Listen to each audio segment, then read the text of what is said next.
What up, everybody?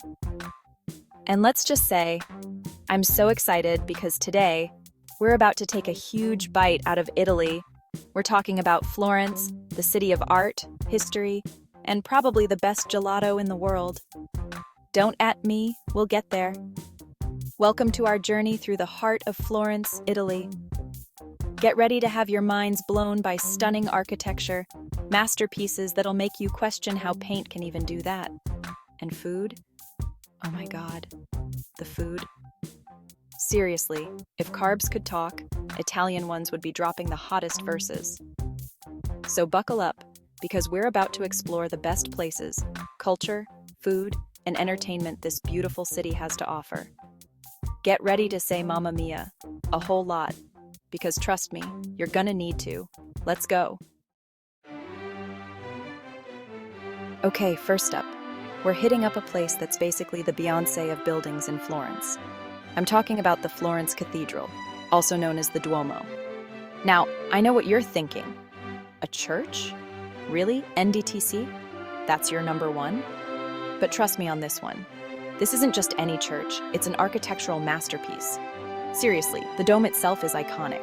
It's huge, and the story of how Brunelleschi built it back in the day is basically the Renaissance version of a superhero origin story. And get this, you can actually climb to the top. Yeah, you heard me right. You can climb all the way up to the top of the dome for the most insane panoramic views of Florence. We're talking red-tiled roofs as far as the eye can see, rolling hills in the distance, and just the most picturesque scenery you can imagine. Pro tip: wear comfy shoes, because there are a lot of stairs. Like, a lot. But hey, consider it your workout for the day because trust me, you're gonna want to eat all the pasta and gelato later. But wait, there's more. Inside the cathedral, you'll be blown away by the sheer size and grandeur of it all. The frescoes, the stained glass windows, the intricate details. It's like stepping back in time. And if you think the inside is impressive, just wait until you see the exterior. The facade is covered in this intricate pink, green, and white marble, and it's honestly one of the most beautiful things I've ever seen. Seriously, pictures don't even do it justice. All right, art lovers, this one's for you. We're heading to the Uffizi Gallery, which is basically like the VIP section of art museums. I'm talking about a collection so ridiculous, it's practically illegal. We're talking masterpieces by Michelangelo, Leonardo da Vinci, Raphael, Botticelli, all the heavy hitters, all in one place. I'm not even kidding. You'll be walking through these halls like, oh, there's a casual da Vinci, no big deal. But seriously, prepare to be shook. Seeing The Birth of Venus by Botticelli in person? Life-changing. Michelangelo's Doni Tondo? Mind-blowing. You'll literally be using your phone to Google things like how to invent a time machine to befriend Renaissance artists. Now, I know what you're thinking. Art museums? Sounds kinda boring. But trust me, the Uffizi is anything but boring. First of all, the building itself is a work of art, with these gorgeous high ceilings and stunning views of the Arno River. Plus, the way the art is displayed, it's not stuffy or intimidating like some museums can be. It's like they know you're here for the gram, so they made it easy to get that perfect shot. Just try not to get too distracted by the art that you forget to actually, appreciate it. Oh, and one last tip. Book your tickets online in advance because this place gets packed. Nobody wants to stand in line when there's art to be seen. Okay, get ready to fall in love, because we're about to walk across the most romantic bridge in the world, the Ponte Vecchio. Now, I know what you're thinking. Another bridge? Are you sure you're not secretly 80 years old? But guys, this isn't just any bridge. First of all, it's lined with shops. Yes, you heard me right. Shops. On. A. Bridge. We're talking jewelry stores, art galleries, souvenir shops. You name it, they probably sell it on the Ponte Vecchio. It's like a mini shopping mall, but instead of fluorescent lights and elevator music, you've got stunning views of the Arno River and the sounds of Italian being spoken all around you. Speaking of the Arno River, make sure you take a moment to just soak in the scenery. The Ponte Vecchio is one of the best places in Florence to get that perfect Instagram shot, so strike a pose and get ready for those likes to roll in. But the Ponte Vecchio is more than just a pretty face.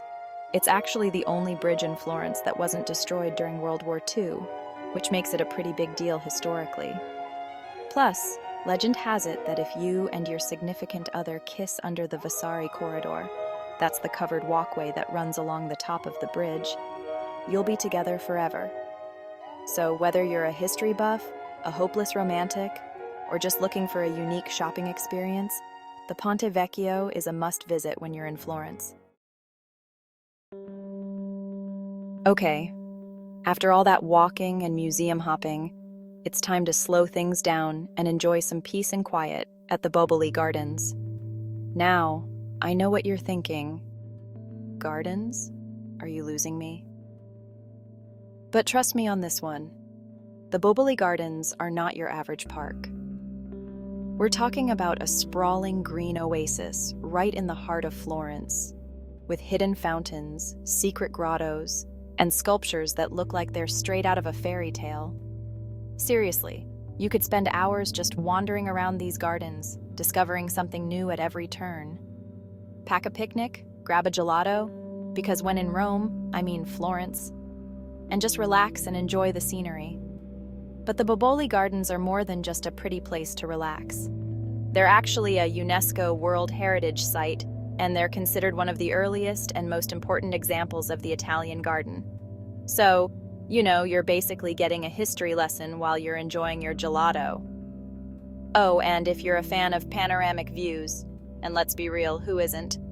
Make sure you climb to the top of the hill in the Boboli Gardens. From there, you'll get the most incredible views of Florence, stretching out before you like a Renaissance painting come to life. All right, foodies, this one's for you. We're heading to the Mercato Centrale, which is basically like a giant farmer's market, but with a whole lot more Italian charm. We're talking fresh produce, cured meats, cheeses that will make you cry tears of joy. Basically everything you need to create the most epic Italian feast of all time. But even if you're not a master chef, like me, I'm more of a order takeout kind of girl. There's still plenty to eat at the Mercato Centrale.